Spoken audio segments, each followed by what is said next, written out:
Hey McGinn, welcome back. It's Mr. Lohn. It has been an exciting day here at McGinn because we've had our first author visit in person in several years.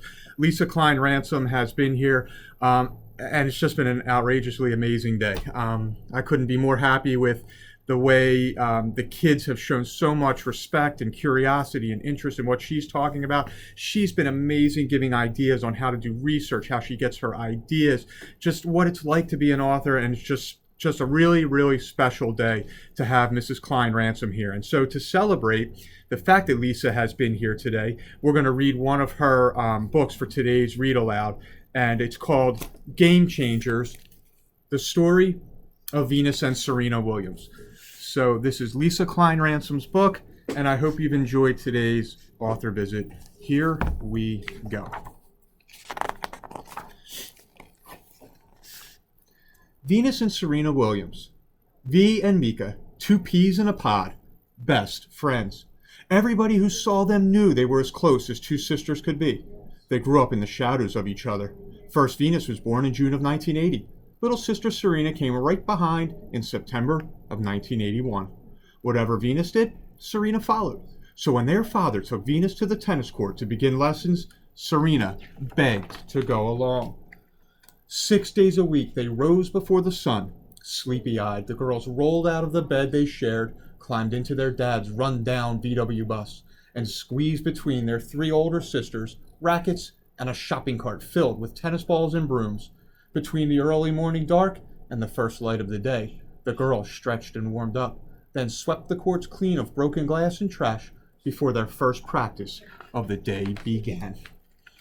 Neighborhood folks laughed at a father, Richard, with tennis ambitions and a Compton address. But Richard's dreams soared far beyond the rough and tumble streets of Los Angeles County, California. From the beginning, tennis was a family affair.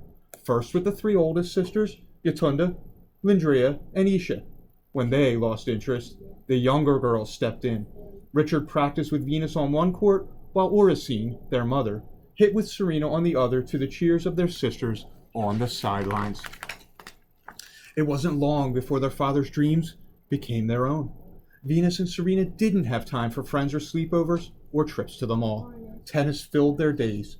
Side by side, they whispered into the night, "Do you really think I can do it?" They'd ask each other. "Do you really think I have a chance?" Sound asleep, tennis filled their dreams. "If I didn't play tennis, I don't know where I'd be," Venus told everyone. They threw footballs to improve their serves. They tossed rackets into the air to build strength and chased second-hand tennis balls so flat they learned to run faster to hit their low bounce. Not having expensive training equipment and professional coaches meant they had to make up their own drills. Off the courts, they worked to improve their speed with track and their flexibility with ballet. When gunshots rang out in the distance, Richard reminded them, "Never mind the noise. Just play."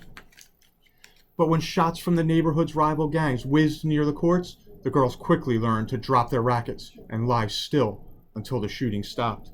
The public courts of East Compton Park, with grass poking through cracks in the cement and chain-link nets, looked nothing like the courts they saw on television, where their favorites, John McEnroe, Monica Seles, and Pete Sampras, played.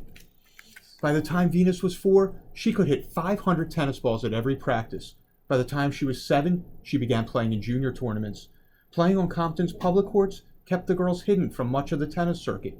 But when Venus won every single one of her 63 junior tournaments by the age of 10, with Serena not far behind, word of the Williams sisters spread. "Whatever you become in your head first," their mother preached daily. With their talent grew confidence. At 12, Venus announced she would win Wimbledon. In 1994, at 14 years old, Venus played her first professional match at the Bank of the West Classic in California. Tennis critics took notice after the young newcomer's combination shots and her return of serve helped her soar past higher-ranked players to advance to the second round. Overnight, Venus went from an unclassified ranking to number 313 in the world. "Your time will come," Venus comforted Serena, who was sad to not be sharing the spotlight with her sister. When the press surrounded Richard, asking if Venus would be the next number 1 player, Richard smiled. "Have you seen my other daughter, Serena, play?" 1 year later, it was Serena's turn.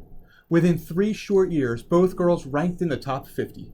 Long-legged, brown-skinned, beaded cornrowed sisters stood out in a sea of white tennis attire, white fans, and white opponents. They dressed as they pleased in their own designs. During matches, they hit so hard, sometimes the rubber bands in their hair broke, scattering beads across the court. Tennis had never seen anything quite like them. Many tennis fans cheered the energy and powerful playing of two fresh faces in tennis, but sometimes the sisters were threatened, booed, and taunted by others not happy to see them competing in a nearly all-white sport. They heard those words years earlier when their father brought in busloads of neighborhood kids to surround the practice courts as they played. "Do your best," he told the kids, and paid each and every one of them to hurl the worst words his daughters might hear during their matches. Now, whenever those same words tumbled from the stands, they fell as flat as second-hand tennis balls. Words and gunshots, hatred and doubt couldn't slow the rise of the two sisters who called themselves the greatest story in tennis. They loved the same bands, laughed at the same jokes, wore the same clothes. Only on the court were they different. There, Serena was as strong as Venus was fast. Venus was as gracious as Serena was aggressive. Venus's long legs could carry her cross-court in a couple strides.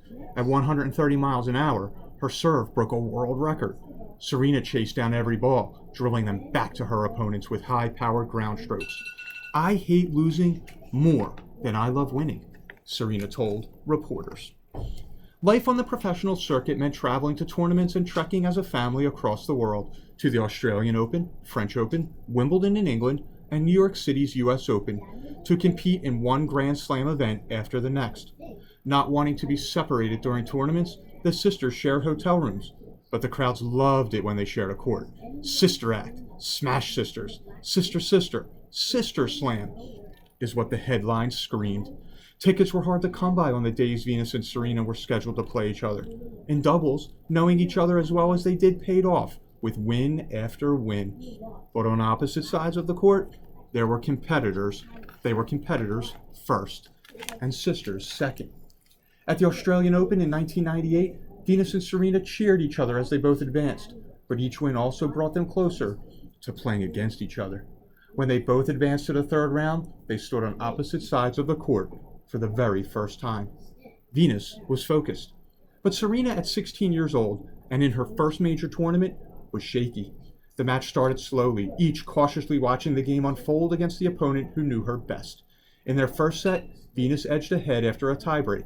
Serena looked to the players' box where her family sat, quiet for the first time. In the next set, Venus took control. Heads turned from left to right, right to left for a Venus victory, 7-6, 6-1. Serena was as sad for her loss as she was happy for Venus's win. But then Venus kept winning, match after match, year after year, in each of their matchups. "She knows how to beat me, and she knows my weaknesses better than anyone," Serena said of her sister. In 2000, they traveled to Sydney, Australia for the Olympics, and returned home wearing the gold medals they earned together for the United States in doubles. In 2002, they faced each other again in the finals of the French Open. With each round she advanced, Serena pushed aside thoughts of their earlier matches and of Venus's success. While their family again sat quietly in the stands, Venus served big for the first set and took the lead, but Serena broke serve and won. The second set was hard fought, and the sisters rallied with down-the-line combinations, skidding from sideline to baseline until the final match point, when Venus cracked the ball into the net and the moment belonged to Serena. In 2 sets of 7-5, 6-3, a victorious Serena stepped out of the shadow of her sister. Venus ran off the court as the curious eyes of the crowd followed her. High into the stands, Venus sprinted, snatched up her bag, and pulled out a camera. "Nothing can keep me from celebrating when my best friend wins a match," Venus said proudly. The crowd stood to applaud, and Venus snapped shot after shot of Serena on the victory stand. Ranked numbers 1 and 2 in the world, Venus now followed Serena.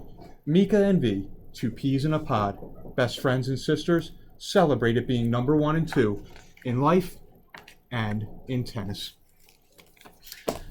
Boys and girls, I hope you enjoyed that story. It was a chance for us to celebrate 2 special champions.